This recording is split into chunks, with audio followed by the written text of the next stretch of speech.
Right, for more on the matric class of 2020, the long wait is almost over. The Basic Education Minister, Angie Motshekga, is expected to announce the results this afternoon. 616,000 pupils full-time candidates sat for the exam.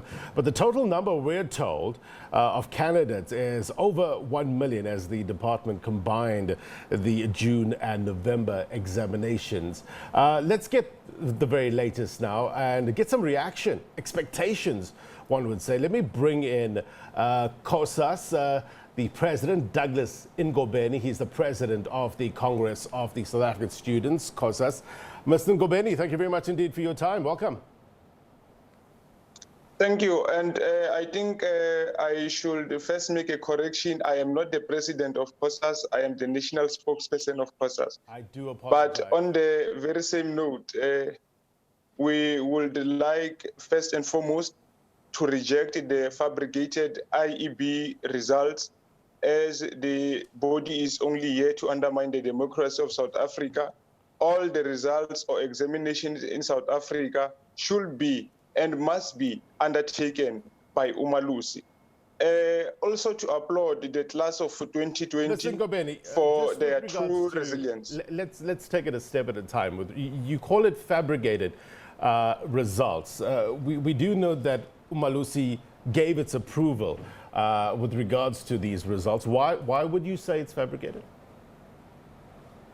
Look, the people who preside over Umalusi preside over these independent schools we are seeing today. And you must also remember that these private schools or independent schools are former state schools which were just taken by former superintendent generals of the apartheid government and turned it into profit-making institutions. So we are saying they are fabricated necessarily because the exams are set only by themselves. We do not know how is the criteria and what's not. So at this moment, at this point in the moment, we don't care whether Umalusi has approved and what's not. Because if Umalusi wanted to approve, they will first approve the results from dependent schools.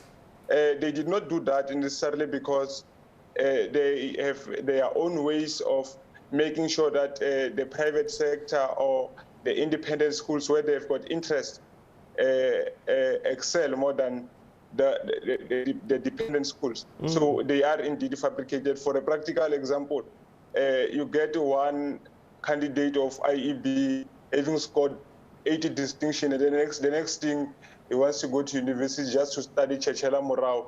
Why would you get 8 distinctions and then you want to study music? So that only says that when you go to university, you will not be able to cope with the real world. They are indeed fabricated. We reject them in that regard. When you make such pronouncements, you represent students. How do you think they'll receive such a pronouncement by a body like yours after working tirelessly and trying their best under the circumstances in a pandemic to get these results, and then you call it fabricated results?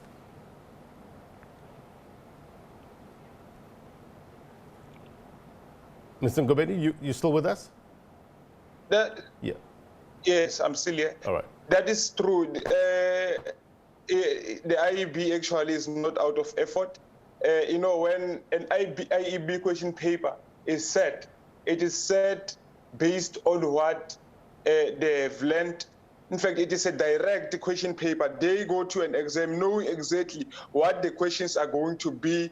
So at the end of the day, it is not out of effort. Hence, I've already indicated earlier on that it is for the mere fact of their status that those who are writing for IEBs must, or in fact, they are purported to be smarter than those in independent schools whose question papers they do not know when they are set. In fact, they're set years before they could even sit for that examination.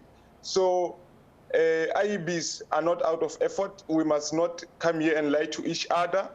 If we want to see the reality of an examination. We should all sit for one examination, and then that is when we are going to be able to say that indeed these learners or this candidate have put real and enough effort in undertaking the examination, and then their test of knowledge is being conducted in a very democratic, constitutional manner.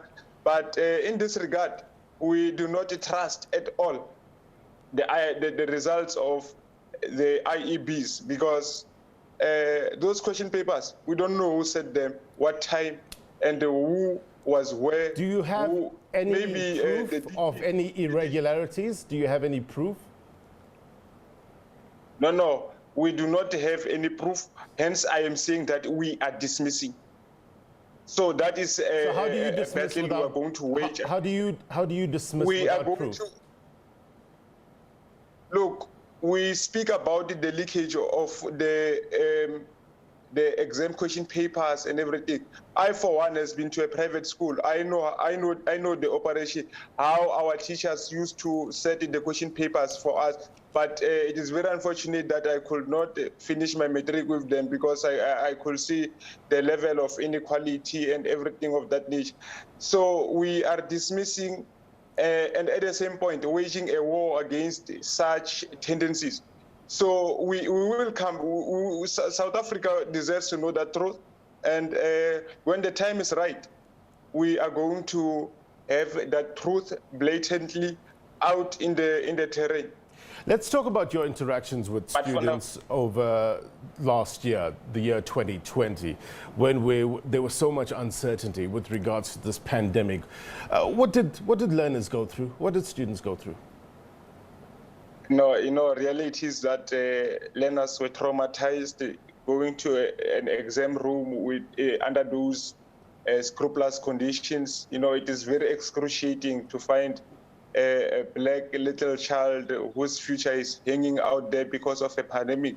But they will call us to say that, can you please speak with the Department of Basic Education, so that they at least try to arrange a way of saying that they are able to write exams which are a bit lighter than as compared to other years.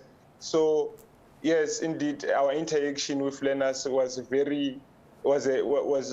of trauma, because our learners were not even certain as to whether they are ready to go to those exam rooms and everything.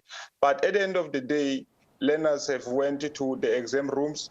I have got strong confidence in a black child to say that no matter how difficult the conditions may be, we are still going to try. A practical example: our parents lived in a very brutal society under a brutal regime, but they still made it. They still made it to be teachers, policemen, and everything. So it does not matter how difficult a situation could be for a black child. For as long as a black child is determined, there is nothing. There is no form of hindrance which would ever barricade the progress of a black child. So our interaction with learners was solely on the basis of their abilities and their confidence. Our learners have been confident, even when the department tried to victimize them, to say that they have cheated, this and that. Until we came in, we stepped in to say that there is no learner who has cheated and everything. So we are very glad that finally the rate of our learners is coming out, and we really hope that our learners have performed good, as exquisite as they are. Let their results be like them. All right, Mr. Ngobeni, we thank you very much indeed for your time. Douglas Ngobeni there from COSAS. Appreciate it. All right, so we do know that announcement is happening later today. It's around 4 o'clock or so. We will bring that to you live. We have a countdown. We'll put it up very shortly. Let you know exactly what. There we go. Sorry, my screen that I'm looking at is a bit delayed, so the countdown is there. As you can see, 6 hours left, just over 6 hours left till the announcement of the 2020 Matric results. Let's get all sides of the story now. So they